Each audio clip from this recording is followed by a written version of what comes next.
Assalamu alaikum students. How are you all people today? This is Yusuf Khan again with you with your book first year English, your 11th class English book.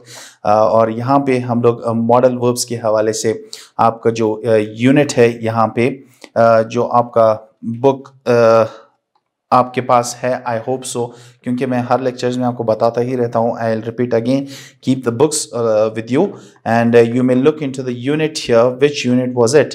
Okay, unit 12 sympathy के हवाले से हम लोगों ने discuss किया था हमारे पिछले लेक्चर्स में, तो उस हवाले से हम लोग डिस्कस करेंगे आज.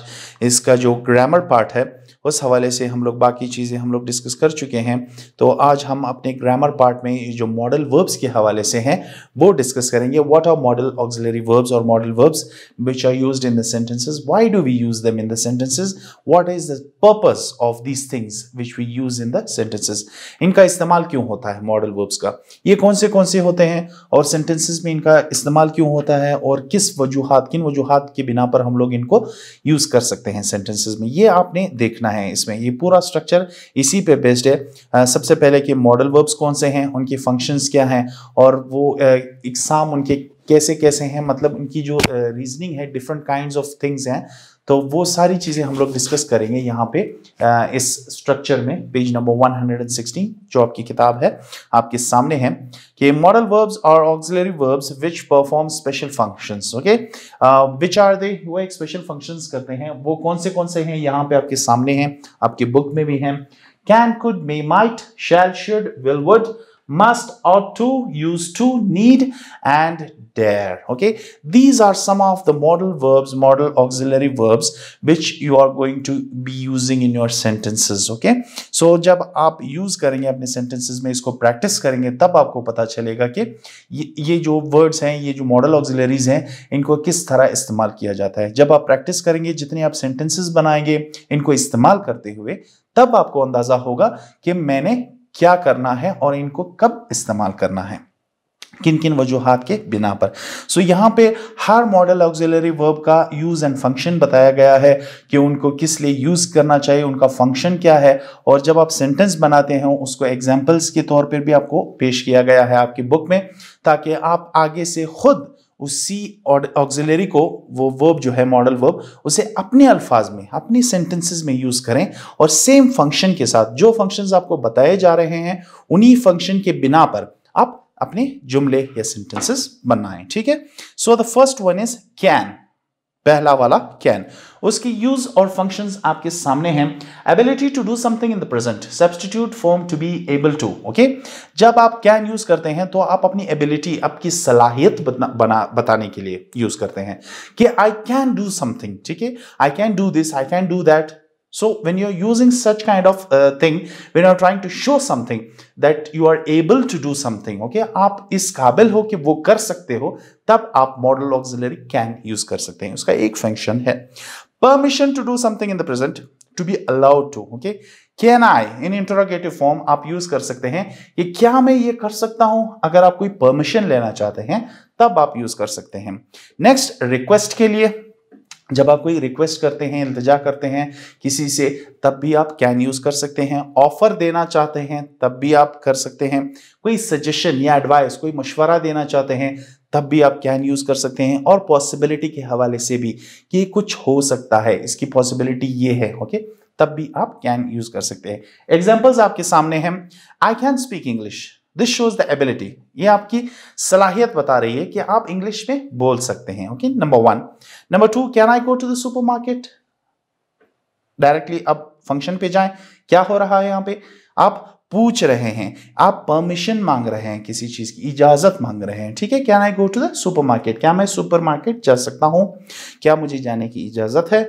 सो you are using can as asking for permission. Next, request. Can you wait a moment please? एक रिक्वेस्ट करते हैं तब आप प्लीज इसमें इस्तेमाल करते हैं. काइंडली वगैरह वगैरह इस तरह के एक्सप्रेशंस देते हैं आप सेंटेंसेस में. Okay, can you wait a moment, आप 2 मिनट के लिए इंतजार कर सकते हैं मेरा, प्लीज. तो आप जब प्लीज यूज करते हैं, sure you are making a request. अभी आप ऑफर दे रहे हैं, कैसे?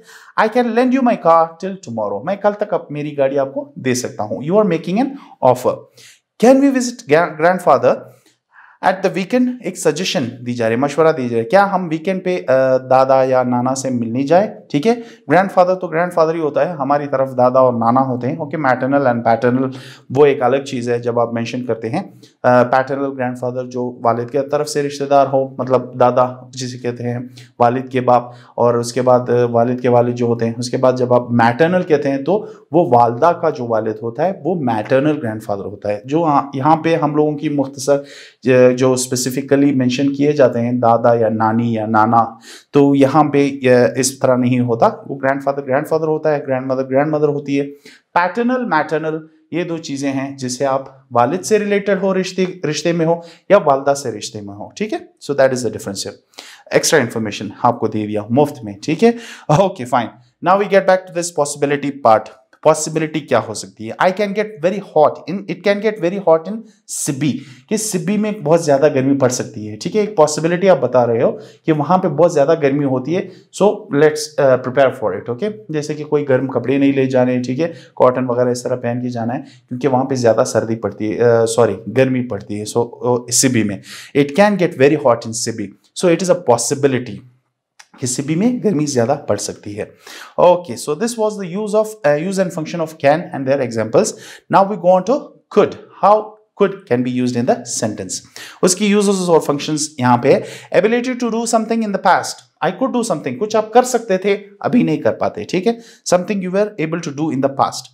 Permission to do something in the past, कुछ करने के लिए, पास्ट में करने के लिए एक परमिशन मांगना। ठीक है, ओके। पोलाइट क्वेश्चन जब आप पूछते हो, नरमी से एक सवाल पूछते हो, तब भी आप यूज कर सकते हैं पोलाइट रिक्वेस्ट, नरमी से कोई रिक्वेस्ट करना, और पोलाइट ऑफर देना। ठीक है, these are the functions of could. I could speak English, मतलब मैं पहले बोल सकता था, अभी नहीं बोल सकता। ठीक है, I could speak English in the past. Could I go to the market, again permission. Could I go to market please, again request polite manner. उसके बाद क्वेश्चन के बाद रिक्वेस्ट करते हैं, could you wait a moment please, I could lend you my car till tomorrow. Okay, polite offer. So ये चीजें हैं could के फंक्शंस और उसके एग्जांपल्स। अभी आते हैं मे की तरफ। मे एक मॉडल ऑक्सिलरी है जिसका यूज और फंक्शन है पॉसिबिलिटी के हवाले से। हम लोग मेंशन करते हैं कि something may happen, it may rain today. Possibility, जो बादल छाए हुए हैं उस सिनारियो को देखते हुए ये लग रहा है, मौसम के हालात देखते हुए लग रहा है कि शायद बारिश हो जाए या बारिश हो सकती है। So possibilities, it may rain today. Second, permission to do something in the present. Present में कोई काम करने के लिए जब आप कहते हैं तो substitute form to be allowed to. May I go to the market, okay, again something which is made in the present. Polite, a permission, okay. Polite suggestion, may I help you? Polite suggestion, आप मतलब polite तरीके से एक कोई अगर आप देख सकते हैं किसी काम में मुब्तला है, वो हो नहीं पा रहा, तो आप चाहते हैं कि मे आई हेल्प यू, ओके, क्या मैं आपकी मदद कर सकता हूं, जब आप पूछते हैं politely, then you may use the word may here. Okay, after that it's might here. Might का इस्तेमाल क्यों होता है? यूज एंड फंक्शन है। फर्स्ट वन इज पॉसिबिलिटी के हवाले से। Okay, possibility less possible than may. Okay, may की जो परसेंटेज है पॉसिबिलिटी की, वो उससे भी कम हो जाता है, माइट। ओके, जब आप देखते हैं कि बादल छाए हैं लेकिन बारिश हो सकती है, मतलब परसेंटेज उसकी ज्यादा हो, तब आप मे यूज कर सकते हैं। जब आप माइट यूज करते हैं, मतलब शायद 50-50, शायद बारिश हो शायद ना हो। ठीक है, उसका परसेंटेज कम हो जाता है, 50 से भी कम हो जाए। ठीक है, मे से कम। मे का मतलब यह है कि थोड़ा सा ज्यादा परसेंट, मतलब बारिश होने के इम्कानात ज्यादा हैं तो मे। अगर बारिश इम्कानात होने के मतलब ना होने के बराबर है वो इम्कानात, तो आप माइट भी यूज कर सकते हैं। पॉसिबिलिटी देख लें यूज फंक्शन में, यहां पे साफ साफ लिख दिया है कि less possible than may. Okay, less possible, possibility थोड़ी कम है, मे से कम है। It might rain today, it might rain today means शायद हो जाए शायद ना हो, लेकिन ज्यादा चांसेस ना होने के होते हैं। ठीक है, then you may use the word might here. Hesitant offer, might I help you.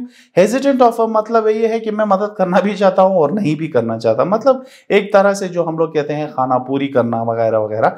जब आप खाना पूरी करते हैं किसी को मदद करने के लिए, कि आप मतलब हेजिटेंट ऑफर, मतलब हेजिटेशन जो होती है बंदे में, जो हिचकिचाहट होती है कि क्या मैं आपकी मदद कर सकता हूं, मतलब ये करूं या नहीं करूं। आगे ऐसा ना हो कि आप थोड़ा हेजिटेट कर रहे हो कि वो आगे से बोल दे नहीं मैं अपना काम खुद करूंगा वगैरह वगैरह। जब आप आएगी हेजिटेशन या हिचकिचाहट जो किसे कहते हैं वो आप महसूस करते हैं, तब आप might यूज कर सकते हैं as an offer. Might I help you? Okay, so this was a might, and now we go on to the must. Use and function of must. Force, necessity. I must go to the supermarket today. Example देखें और function देखें. जब कोई force हो, कोई जबरदस्ती हो और कोई necessary हो, कोई जरूरी काम हो कि ये होना ही है, लाजमी होना है ये चीज, तब आप must यूज करते हैं. ठीक है, I must go to the supermarket मतलब मेरा जाना बहुत जरूरी है सुपरमार्केट आज. Next, possibility. You must be tired. Possibility के हवाले से again you must be tired मतलब तुमने ज्यादा काम किया है या ज्यादा देर तक लेक्चर देते रहे हो, so you must be tired. Okay, so the same thing is here, possibility. Third is advice या रिकमेंडेशन. जब आप देते हैं, सिफारिश देते हैं या कोई मशवरा देते हैं, तब भी आप मस्ट यूज करते हैं. You must take your breakfast daily. Okay, तुमने नाश्ता रोजाना लेना चाहिए या खाना चाहिए. सो एक मशवरा दे रहे हो, एक रिकमेंडेशन, सिफारिश कर रहे हो कि आप सुबह उठ के अच्छा खासा ब्रेकफास्ट रोजाना करना. ठीक है, ब्रेकफास्ट को मिस ना करना, एक मशवरा है, रिकमेंडेशन. जब आप देते हैं तो आप मस्ट यूज कर सकते हैं सेंटेंसेस में एज मॉडल ऑक्सिलरी. उसके बाद must not, may not. Negative form आ गया यहां पे. बोथ मस्ट और मे यूज हो रहे हैं लेकिन नॉट के साथ. ठीक है, वो क्यों? फंक्शन क्या है? Prohibition, to stop. जब नॉट आ ही गया है तो मतलब आप किसी को रोक रहे हो किसी काम से. सो यहां पे कैसे होगा use and function? Must is little stronger than may. ठीक है, मे वही वाली बात है जो पॉसिबिलिटी के हवाले से हम लोगों ने डिस्कस किया था पिछले वाले मे और माइट के हवाले से, कि मे मतलब पॉसिबिलिटी उसकी ज्यादा है, माइट की पॉसिबिलिटी थोड़ी कम है. जब बारिश की हम लोगों ने एग्जांपल दिया था कि इट मे रेन टुडे और इट माइट रेन टुडे, इसमें फर्क यह है कि इट मे रेन टुडे मतलब पॉसिबिलिटी ज्यादा है बारिश होने की, इट माइट रेन टुडे इसकी पॉसिबिलिटीज थोड़ी कम है. So the same as it is must not और मे नॉट में भी यही फर्क है कि मे नॉट जो है वो थोड़ा हल्का सा है, मतलब आप उसे रोक भी रहे हो और नहीं भी रोक रहे हो, लेकिन मस्ट नॉट आप 100% उसे रोक रहे हो. ठीक है, you must not work on fathers computer. Okay, यहां पे आप कंप्लीटली प्रोहिबिट कर रहे हो, उसको रोक रहे हो, किसी चीज से रद्द कर रहे हो कि आपने वालिद के कंप्यूटर पे काम बिल्कुल भी नहीं करना. ठीक है, must not work on fathers computer. You may not work on fathers computer. You may not work मतलब आप कर सकते हो और नहीं भी कर सकते, मतलब फुल प्रोहिबिशन नहीं है, करो काम और रोकना भी है, मतलब एक किस्म का लाइक 50-50 प्रॉब्लम है यहाँ पे. ठीक है, लेकिन मस्ट जो है वो लिटिल स्ट्रॉन्गर है. मस्ट मतलब आप एकदम से उसको रोकना. मे नॉट मतलब एक किस्म का मतलब मशवरा दे रहे हो, सिफारिश कर रहे हो कि आप ना करो तो अच्छा है, फादर्स वालिद की जो कंप्यूटर पे काम ना करो तो बेहतर है. It seems like this. Okay, इसका जो अंदाजा है वो इस तरह, ये परसेंटेज है, ये उसका जो वॉल्यूम होता है वो इस तरह होता है कि आप उस पर ना करो तो अच्छा है. ये आप कह रहे हो कि मत करो. ओके, मत करो means completely prohibiting someone from doing something. And if you are using may, you are stopping someone but in a polite manner भी कह सकते हैं आप, या एक मशवरा टाइप दे रहे हो आप कि आप ना करो तो बेहतर है. ठीक है, ये काम मतलब फादर के कंप्यूटर पे काम ना करो तो बेहतर है. एक बोलते हो कि बिल्कुल भी मत करो वालिद के कंप्यूटर पे काम. So these two things different. उसकी जो वॉल्यूम होती है, स्ट्रेस लेवल जो होता है वो एक दूसरे से डिफरेंट है मे और मस्ट का. वो यहाँ पे वाज़ेह तौर पर मेंशन कर दिया गया है कि must is little stronger than may. Next है need not, the modal auxiliary which has been used here. Again negative form में है ये. use function आपके सामने है. something which is not necessary. ठीक है, कोई चीज जो जरूरी नहीं है, so you use need not. I need not go to the supermarket, we are going to restaurant tonight. ठीक है, सुपरमार्केट जाना जरूरी नहीं है, अगर चले भी गए तो okay fine well and good, अगर नहीं भी जाए तो कोई मसला नहीं है. ऐसा अगर सिचुएशन हो तब आप नीड नॉट मेंशन कर सकते हैं. जैसे कि यहां पे एग्जांपल में दिया गया, I need not go to the supermarket, मतलब अभी कोई जरूरी नहीं है सुपरमार्केट जाना. We are going to restaurant tonight. Okay, हम लोग होटल चलते हैं, खाना खाते हैं टुनाइट. सो यहां पे आप देख सकते हैं थोड़ी सी फ्लेक्सिबिलिटी है यहां पे. नेक्स्ट इज शुड और ऑट टू. ऑट टू और शुड के फंक्शंस क्या हैं, ये कब कब यूज होते हैं। पहला फंक्शन है एडवाइस और दूसरा है ऑब्लिगेशन। ओके, फर्स्ट एडवाइस मशवरे के हवाले से अगर आप देखें, you should drive carefully in bad weather. Okay, जब मौसम खराब हो तो तुमने एहतियात से, बहुत ही एहतियात से गाड़ी चलानी है, ड्राइविंग करनी है। सो एक मशवरा देते हो तो आप शुड यूज करते हो। You ought to switch off the lights when you leave the room. Obligation यानी कि तुम्हारी ड्यूटी है, ये तुम्हारा फर्ज बनता है कि जब तुम कमरे से निकलो तो लाइट्स ऑफ कर दिया करो। ठीक है, सो जब आप कोई ऑब्लिगेटरी स्टेटमेंट देते हैं कि वो उसका फर्ज है, तो जैसे कि आप कहते हैं, हम कहते हैं कि फॉर एग्जांपल अगर गवर्नमेंट एम्प्लॉयज हैं कोई, या पुलिस है या कोई है जो बदमाशी करती हैं, जैसे कि आप माहौल में देख रहे हैं सोसाइटी में इस तरह की चीजें, तो लोग एकदम से रिएक्शनरी हो जाते हैं, वो कहते हैं दिस इज योर ऑब्लिगेशन, ये आपकी ड्यूटी है, यू आर पब्लिक सर्वेंट वगैरह वगैरह, जिनको कुछ आता है वो डायरेक्टली बोल पड़ते हैं। ठीक है, ये आपकी ऑब्लिगेशन, आपकी ड्यूटी है पब्लिक को सर्व करना। ठीक है, आप पब्लिक को उल्टा मतलब डंडे से आप नहीं कर सकते, ना डरा सकते ना कुछ कर सकते हैं। ठीक है, सो लाइकवाइज ए सिंपल एग्जांपल मैं दे रहा हूं आपको। सो ऑब्लिगेशन के हवाले से जैसे कि यहां पे आपको एग्जांपल दे दिया गया है, you ought to switch off the lights when you leave the room. Okay, जब आप कमरा छोड़ के जा रहे हैं तो लाइट्स ऑफ करिए, ये आपका फर्ज बनता है कि बिजली की बचत करें। Again okay, so this is an obligation, एक फर्ज मान के अब आप जब आप एक स्टेटमेंट देते हैं तो आप ऑट टू यूज कर सकते हैं। उसके बाद आता है विल। विल मॉडल ऑक्सिलरी हमने अभी अभी पढ़ा था फ्यूचर टेंस के हवाले से, तो यहाँ पे कुछ और फंक्शंस हैं, इसको as a modal auxiliary use करते हैं, तो उसे किस इस्तेमाल के तहत यूज करते हैं। फंक्शंस देखते हैं, wish, request, demand, order, less polite than would. Okay, would से थोड़ा लेस पोलाइट है, मतलब थोड़ी नरमी उसमें कम हो जाती है। ठीक है, स्ट्रेस लेवल थोड़ा ज्यादा हो जाता है, मतलब गुस्सा नहीं, मतलब ऐसे समझ लें कि उसका स्ट्रेस लेवल जो है उस सेंटेंस पे आप कुछ ज्यादा कर रहे हैं as compared to would. Wish, अपनी विश बताते हुए, रिक्वेस्ट करते हुए, again demand, order. Okay, will you please shut the door. Okay, थोड़ा सा पोलाइटनेस कम होते हैं, would you please shut the door थोड़ा सा पोलाइट ज्यादा है। ठीक है, will you please shut the door एक किस्म का थोड़ा सा गुस्सा भी इसमें मिक्स है। ठीक है, एक ऑर्डर टाइप देना, will you please shut the door, क्या तुम दरवाजा बंद कर सकते हो या करोगे। Okay, next prediction and assumption. एक एजम्पशन जब आप करते हो, कोई एक प्रेडिक्शन कर रहे हो कि फ्यूचर में कुछ होगा, ठीक है, तब आप विल यूज कर सकते हैं। I think it will rain on Friday. ठीक है, जुम्मे को मीन्स नेक्स्ट डे और the 2 days after, 3 days after Friday जो है जुम्मा है, वो 2-3 दिन बाद आ रहा है, तो जुम्मे के दिन शायद बारिश हो। जब आप शायद की बात करते हैं, एक प्रेडिक्शन करते हैं या एक एजम्पशन करते हैं, तब आप विल यूज करते हैं।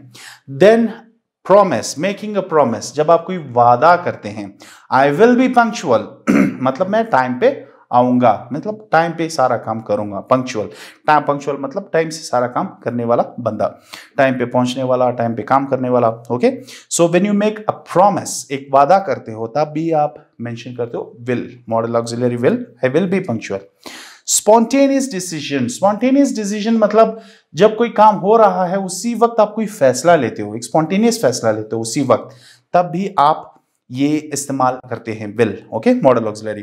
Can somebody drive me to the bus stop, I will. Okay, क्या कोई मुझे बस स्टॉप तक ड्राइव करके छोड़ सकता है, ड्रॉप कर सकता है, तो एकदम से आप स्पॉन्टेनियस डिसीजन लेते हो, एक फैसला लेते हो कि आई विल, ओके, मैं कर दूंगा आपको ड्रॉप बस स्टॉप पे। Habit, habit, आदत. When you are mentioning a habit of some person, you may use, or if you're mentioning your own habits, आदत के हवाले से आप अगर कोई भी चीज डिस्कस करते हैं, तब भी आप मॉडल ऑक्सिलरी विल यूज कर सकते हैं। She is strange, she will sit for hours without talking. Okay, वो अजीब है, वो काफी घंटों के लिए बैठ सकती है बगैर बोले। ठीक है, ये आप किसी की आदत बता रहे हैं, ठीक है, कि वो अजीब है। अजीब क्यों है? उसकी आदत ये है कि वो अगर 3 घंटे भी बैठे रहेगी तो कुछ भी नहीं बोलेगी। Okay, so she will be completely quiet without talking, she can sit for hours without talking, that is impossible rather. Okay fine, she की जगह ही यूज होता तो ज्यादा बेहतर होता। Anyways, she is strange, she will sit for hours without talking. So यहां पे आप किसी की आदत बताते हुए विल यूज करते हैं।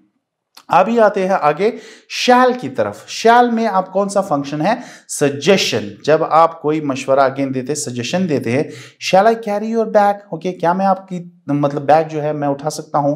जब आप कोई सजेशन देते हैं, किसी को कोई चॉइस देते हैं इस हवाले से कि सजेस्ट करते हैं कि क्या मैं ये काम कर सकता हूं आपके लिए, तो shall can be used in the sentence, okay, when you are giving a suggestion, making a suggestion. एक अपनी राय जो देते हैं, एक मशवरा टाइप जो देते हैं आप, तब आप सजेशन की जगह आप यूज कर सकते हैं शैल। उसके बाद आता है would. Again wish, request, more polite than will. यहाँ पे विल से थोड़ा पोलाइट है। Would you please shut the door, यहाँ पे थोड़ा पोलाइटनेस ज्यादा होगा। Will you please shut the door, ये थोड़ा ऑर्डर टाइप आ जाता है, ठीक है, एक हुक्म देना। ओके, सो विश और रिक्वेस्ट के लिए आप वुड यूज कर सकते हैं। Next, habits in the past, आदतें पुरानी, ओके, जो पुरानी आदतें हैं उसके बारे में अगर आप डिस्कस करना चाहते हैं तब भी आप वुड यूज कर सकते हैं model auxiliary. Would you please shut the door. उसके बाद दूसरा एग्जांपल से sometimes he would bring me some flowers, okay, कभी कभार वो मेरे लिए फूल लाता था, okay. So you are talking about someone's habit which was in the past, not now. He used to bring me, okay, so he would bring me, so means he used to, मतलब वो पहले करता था अभी नहीं करता। तो किसी की जो आदत है, पुरानी आदत है, उसके बारे में जब आप डिस्कस करते हैं तो अब आप वुड यूज करते हैं। उसके बाद है डेयर। डेयर का फंक्शन क्या है? इट एक्सप्रेसेस ब्रेवरी और करेज, बहादुरी को उभारना या वो सेंटेंसेस में उभार के बताना, तब आप डेयर का यूज करते हैं। How dare he speaks against me, okay, कि क्या उसकी जुर्रत कैसी है जो वो मेरे अगेंस्ट, मेरे खिलाफ बोल रहा है। How does not dare to come here, he does not, sorry, he does not dare to come here, उसकी जुर्रत नहीं होती कि वो यहां पे आए, ठीक है। वो जो एक धमकी टाइप देना होता है तब model auxiliary dare is used in the sentence। So bravery और करेज के लिए कि how dare he speaks against me, उसकी इतनी जुर्रत कि वो मेरे खिलाफ बोल रहा है। या how he does not dare to come here, वो उसकी जुर्रत नहीं कि वो मेरे सामने आए या यहां आए, ठीक है। So these are the uses of all modal auxiliaries which we discussed. Very simple, nothing difficult in it.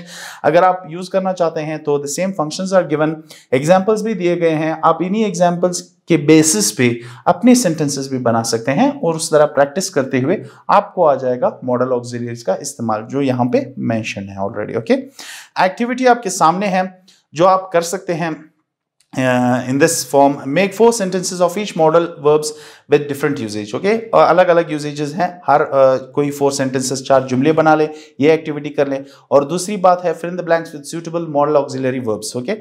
यहाँ पे आपको sentences दिए गए हैं, इसके साथ suitable modal auxiliary कौन सा लगेगा? It may rain tomorrow, it might rain tomorrow, it would rain tomorrow, whatever you think you may write it, okay, जो उसके साथ suitable हो, जो उसके साथ मैच करता हो। Dash, I take your book for one day, यहाँ पे क्या हो रहा है? वो परमिशन मांग रहा है, रिक्वेस्ट कर रहा है, ये अपने अंदाजा लेके लिखना है। Number 3, I dash speak when I was 2 years old, यहाँ पे अगेन एबिलिटी की बात हो रही है, सो I could speak की बात हो रही है या I can speak की बात हो रही है। when I was 2 years old, सो यहाँ पे past tense है, तो it is understood he is talking about past ability, so I could speak when I was 2 years old, मतलब मैं जब 2 साल का था मैं बोल सकता था। Dash, you please open the door. Again, will you please open the door or would you please open the door? Same thing, order या इसको polite order कहते हैं। My clothes are dirty, I dash wash them. Okay, यहाँ पे कोई वजह है, इसके मुताबिक functions के मुताबिक modal auxiliary क्या आएगा? You dash stop smoking or you will die. यहाँ पे आप क्या दे रहे हो? Suggestion दे रहे हो, advice दे रहे हो, क्या दे रहे हो आप? ये भी देखते हुए आप exact modal auxiliary इस्तेमाल कर सकते हैं यहाँ पे। After that, number 7, people drive more carefully. People dash drive more carefully. आप किसी की आदत के हवाले से बात कर रहे हैं कि लोग एहतियात से गाड़ियां नहीं चलाते, ड्राइविंग नहीं करते एहतियात से, सो आप किसी के हैबिट के बारे में बात करते हैं। So people dash drive more carefully, तो you mention the exact modal auxiliary here.